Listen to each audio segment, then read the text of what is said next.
Good afternoon, children. Yesterday, you had read about reaching the age of adolescence, changes that take place at the age of puberty, in which you have seen there is increase in height, increase in the size of heart and lungs, change in voice. Then you have read activity of sweat gland and sebaceous gland is increased. So these things you had read. Today you will read about determination of sex of a child. Okay? So children, you should know there are 46 chromosomes in human beings.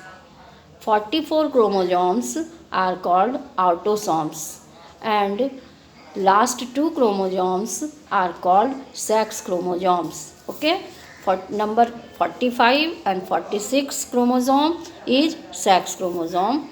Why it is called sex chromosome? Because the sex of a child is determined by this chromosome. Okay, this chromosome, sex chromosome, is XX in girls and in boys it is XY. Okay, children, you know that sperms and ovum are the gametes, and in the gametes there are half number of chromosomes. So the gametes have which chromosome? X chromosome. In the egg the chromosome is X, and in the sperm half of the sperms have X chromosome and half of the sperms have Y chromosome. Now during fertilization you have read that ovum is fusing with sperm. Now ovum has X chromosome, and if the sperm has X chromosome that fuses with the ovum to form zygote, then in the zygote there is X chromosome. X chromosome of sperm and X chromosome of ovum that fuses. Fusion of sperm and ovum is called fertilization. So after fertilization zygote is formed. Now in the zygote there is X plus X chromosome. The girl child will be born because both the chromosomes are X chromosome. You have read, children, that zygote develops into an individual. So if a child born from the zygote having X chromosome, then this child will be a baby girl. Okay.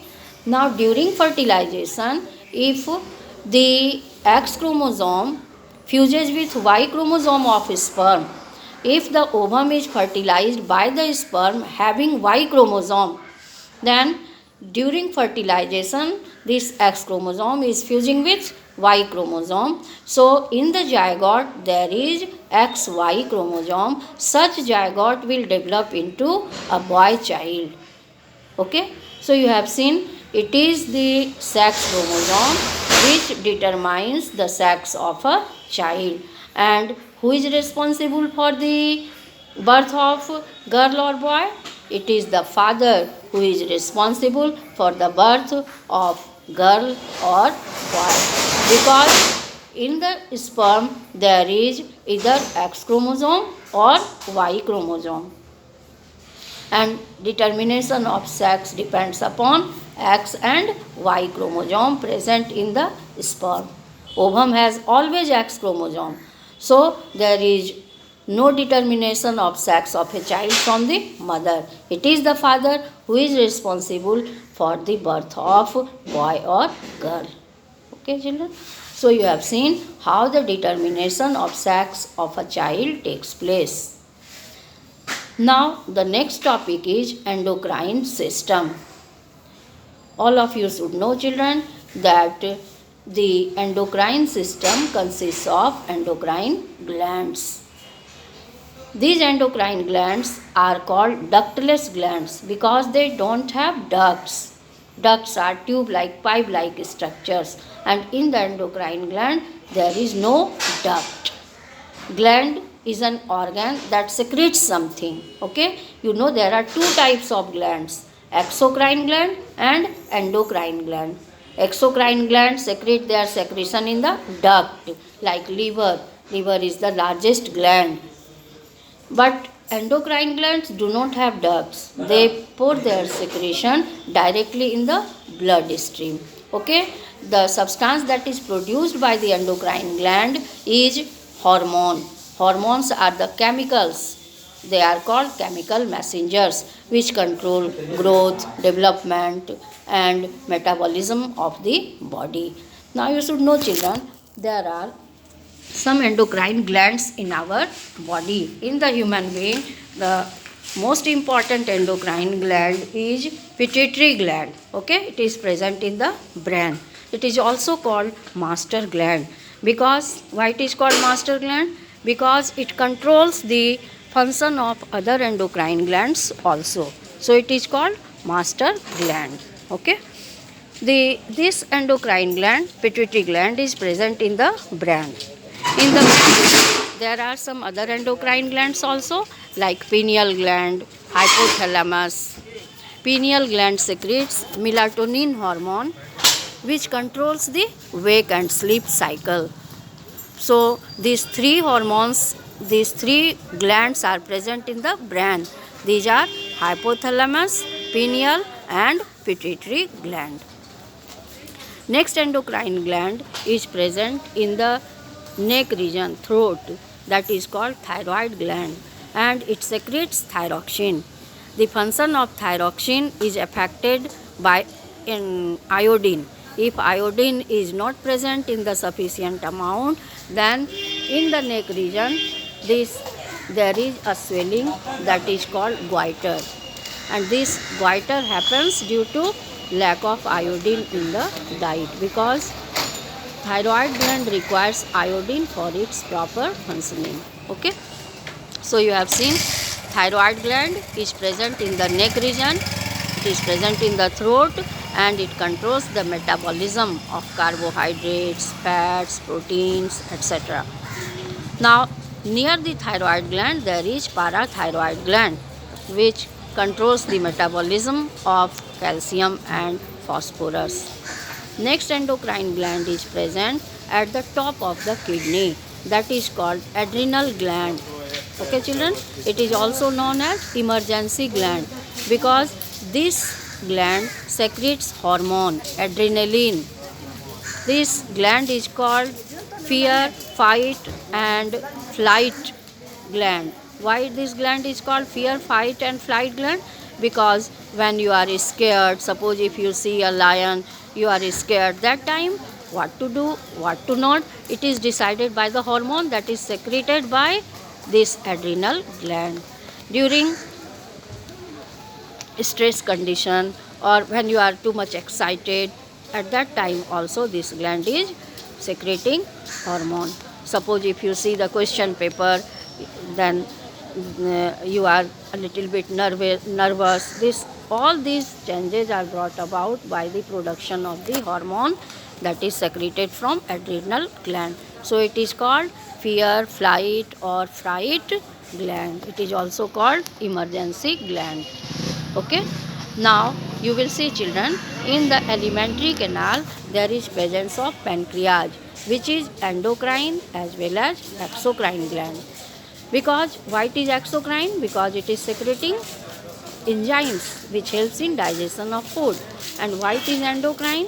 Because it is secreting hormone. Which hormone? Insulin. This insulin controls sugar level in the blood.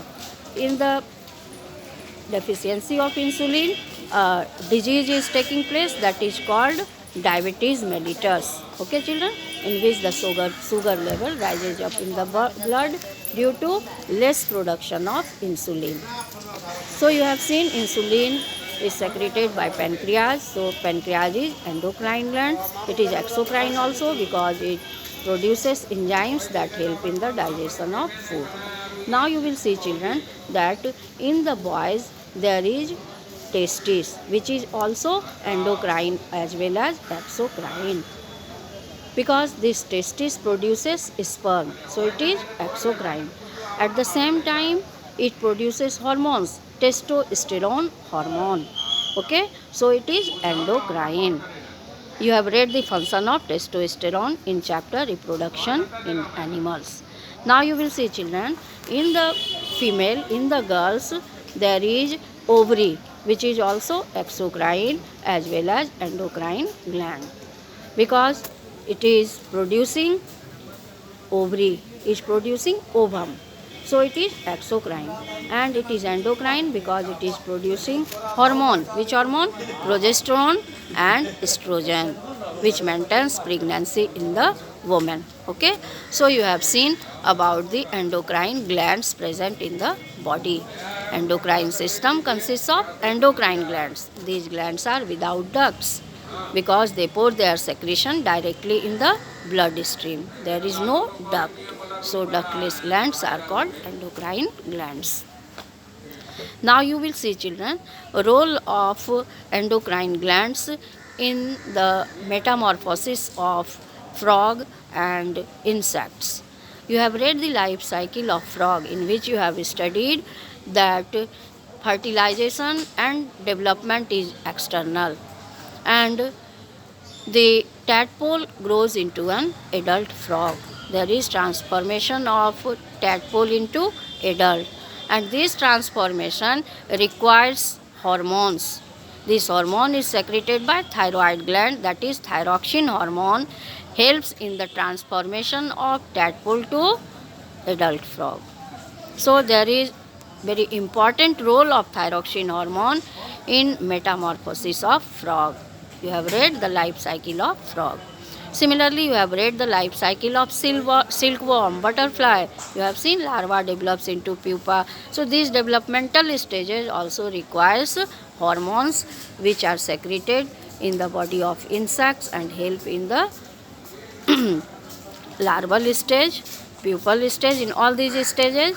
So in the life cycle of silkworm also there is great role of hormones. Okay, metamorphosis takes place in the life cycle of insects also, like in silkworm also, and this metamorphosis of silkworm or other insects require hormones.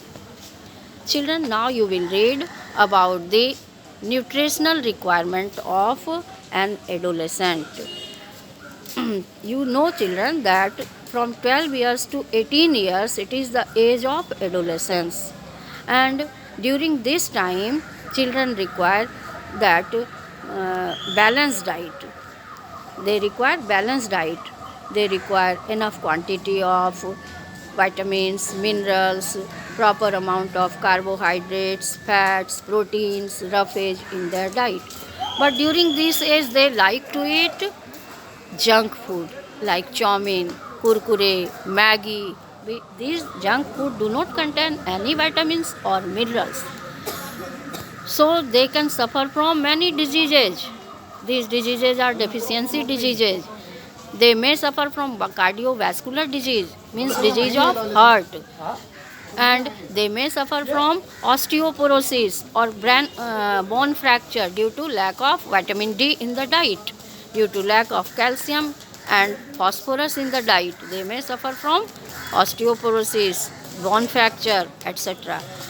So what I mean to say, children, that at the age of adolescence, adolescents should take enough quantity of vitamins, minerals. This, especially the girls should take proper amount of iron in their diet, because menstruation takes place in the girls. So they should take proper amount of iron that is available in jaggery, जिसको आप गुड़ कहते हैं, और it is also available in spinach, पालक में, ये सब चीज़ they should eat.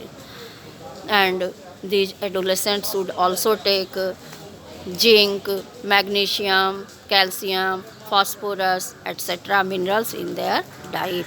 At the end, I would like to say that the adolescents should take a balanced diet. Balanced diet means all the nutrients should be available in proper amount. Okay, children? Thank you.